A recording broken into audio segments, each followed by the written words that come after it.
We are rounding up the end of 2021, which has been a big year for new motorcycles. So in this video, we're checking out the top 5 new bikes that came out that we're looking forward to riding.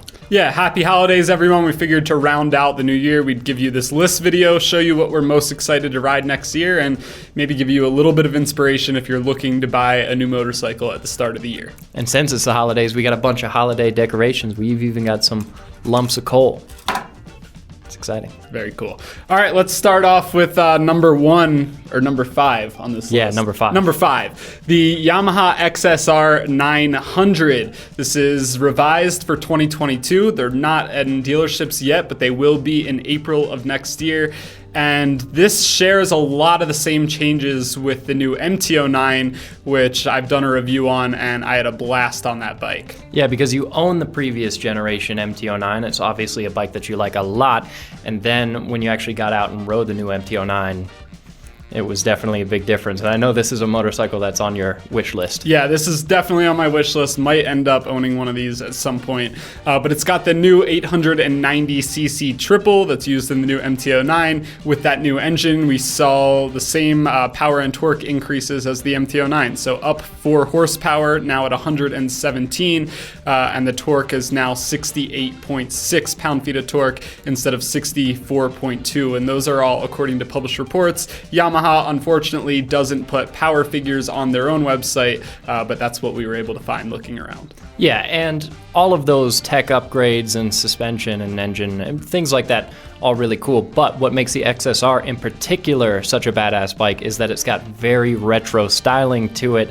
It's kind of inspired by 1980s Yamaha GP bikes, and to look at, this motorcycle is awesome. They've got some great colorways for it, and it, at least, especially with my more old school motorcycle taste, I think it's just a way better looking bike than the MT. Yeah, it's a really good looking bike. I especially like that huge passenger seat on the back. Just an awesome look. It's got a new frame, new swing arm, and new wheels, so it's lighter weight and more rigid than the previous XSR900. And it's also got a ton of new tech. So it's got the same 3.5 inch color TFT display that's on the new MT. And with that, you get a 6-axis IMU. That's all new for the XSR900. You get really cool tech, cornering traction control, slide control, front wheel lift control, brake control, and cornering ABS. And that's a major upgrade from the outgoing model, which only had traction control and ABS, but they weren't cornering versions of those systems. Yeah, standard quick shift up and down, which is really nice. Suspension and brakes off the new MT09. And what makes this especially appealing is it's a $10,000 bike. MSRP is $9,999.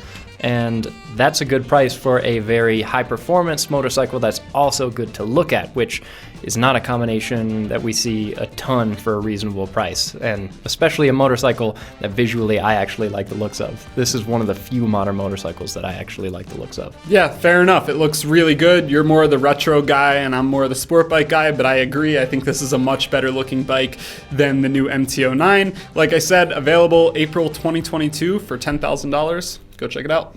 Now, the next motorcycle on our list, number 4, is another motorcycle that I actually like the looks of, which, I mean, this list, we hand-selected bikes that we like, so I think most of the motorcycles on this list are attractive, but number 4 is the Husqvarna Norden 901. And this is especially be cool because it's a good-looking ADV bike, which I think are hard to come by. This Norden 901 has an 889cc parallel twin with 105 horsepower and 74 pound-feet of torque. It's also got 8.5 inches of suspension travel in front and rear, adjustable WP suspension. It weighs in at 450 pounds. It's got 5 gallons of fuel capacity, so a lot of things that you would expect out of an adventure bike. Also, this bike has some pretty cool tech, not quite as extensive as the XSR we just looked at, but cornering ABS and cornering traction control. It also has an assist and slipper clutch, as well as a quick shifter. Yeah, pricing is not released yet on this motorcycle, but we're hoping that that's going to come soon. And now, number 3 on the list.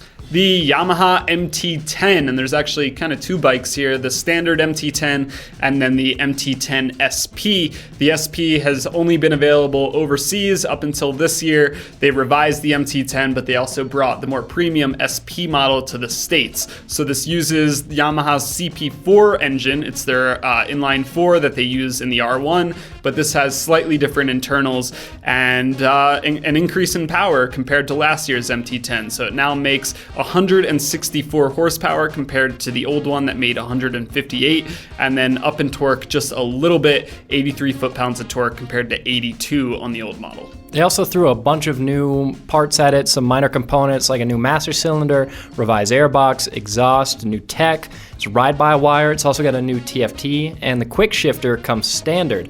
But the SP also has some additional features on it. Yeah, so you now get the new Öhlins suspension, and this is a new suspension system from Öhlins that has 3 different semi-active damping modes. You also get steel braided brake lines. So not a completely new model. It's kind of a facelift with some new tech thrown on it. Like you said, they've revised kind of the programming for the ride-by-wire just to make it just that much more enjoyable on the road. If you want to get the regular version of it, the pricing comes in at $13,999. If you want to go for the SP with that fancy Öhlins suspension, it's $16,899. And number 2 on the list is the Livewire 1. And this isn't an all-new bike, but just hear me out for a second. We reviewed this bike already, and it was called the Harley-Davidson Livewire. And now Livewire is kind of its own brand, still owned by Harley-Davidson. They're still controlling and calling all the shots there, but Livewire is now the brand, and the model name of the bike is 1. But what's the big story here? Yeah, I mean, basically what's different about the motorcycle itself is mostly just a rebranding. So it seems weird to include it on this list, but what actually makes this exciting is the bike is now $7,800 less expensive than it used to be. So it used to be about a $30,000 bike. Now the MSRP is $21,999. And our biggest complaint with this motorcycle in the past was that it was very expensive, because otherwise it performs really well, it's really nicely built. It was just a lot of money, but now it's way more competitive, which makes it way more appealing. Yeah, the range was also not the best thing in the world. You'd be really hard pressed to get 100 miles of range out of this bike. So not the best there, but besides that, the bike was solid. We both had a blast on it, super fun to ride. The price was just really hard to swallow. So now it being, a $22,000 bike, I think that's a much easier pill to swallow. Hopefully they start selling more. Is it worth 22 grand? I don't know that I would even pay that for a Livewire 1. Yeah, I mean, that's a lot of money for any motorcycle, and they do perform really well. 105 horsepower, 86 pound-feet of torque, and they claim 146 mile range, but like you said, real world conditions, you might not necessarily get that.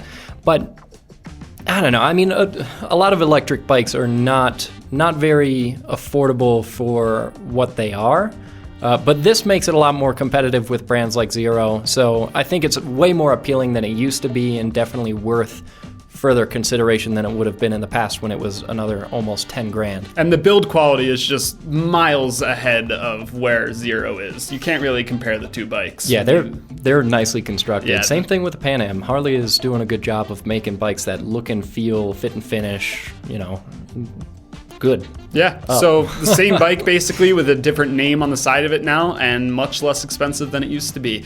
Now moving on to number 1, which is the newest bike on this list, and I know you are beyond stoked on this one, so tell me about it. I'm really excited about this, and you won't be surprised that it's number 1 on the list because it was on the thumbnail. But this is the new Ducati Desert X. This just came out, and it's got a 937cc Testastretta L-twin engine, 110 horsepower, 68 pound-feet of torque. Weighs in at 445 pounds dry. It's got 9 inches of suspension travel in the front, 8.5 inches in the rear. It's got 9.8 inches of ground clearance. Lots of really nice components on this motorcycle, no surprise because it is a Ducati, but what makes it so appealing is that all of those nice, high-performance, modern components and technology are shrouded with this very retro 80s Dakar Enduro-inspired styling that is unreal. This is one of the coolest, if not the coolest looking bike that's come out this year. Yeah, the look is just killer. It totally looks like a Dakar bike sitting behind me, and this gives me a lot of Tenere 700 vibes. They're kind of going right after Yamaha just with that bike. Elevated. Yeah, elevated with more premium features, more power. So if you want a Tenere, but you want it to be a badass Tenere and you don't want to do much work to it, probably pick this one up instead. Yeah, you've also got a lot of other nice components that you would expect. Brembo brakes, you got a 21-inch front wheel, 18-inch rear, Pirelli Scorpion Rally STR tires, bunch of tech, including cornering ABS, wheelie control, traction control, quick shift up and down. You've got 6 riding modes. 2 of them are for off-road. And with all of that comes the price tag, which is a little unfortunate. Yeah, $16,795. Yeah, $17,000 for this Ducati, which is a lot, but it's also such a good-looking bike. I want this bike more than any other motorcycle that's come out this year. Yeah, well, I hope we can get some seat time on it. Stay tuned, because we're trying to make that happen. But yeah, $16,795, hard pill to swallow, especially when you have other bikes like the Tenere that are just way cheaper. But, you know, some people want that premium aspect to a motorcycle, and this is what it is. Yeah, and I mean, like you were pointing out earlier on the list, like the XSR900 for $10,000, I mean, they're obviously very different bikes, but if you just wanted a good-looking retro-style bike that came out this year, I mean, 10 grand for that versus 17 grand for this, you know, that kind of gives you a feel for how rough that price tag really is, because I mean, it's 110 horsepower on the Desert X, and the XSR has 117. You know, again, like, they're very different bikes, but there's just a lot of things that you can buy for $17,000. Yeah, there is, and I think Yamaha does a great job with that, coming in with really powerful, affordable bikes that don't make your jaw drop when you see the price of them. And Ducati is not really a value-driven brand, so no. It makes sense. Anyway, there's our list of what we're most looking forward to riding next year, but there were plenty of bikes that we were kind of sitting in the office talking about that didn't make this list. So if there's something on here that you kind of disagree with, or a different bike that you are most excited to ride next year, let us know down in the comments. Yeah, tell us what was on your Christmas list, and we'll see you guys in the next video.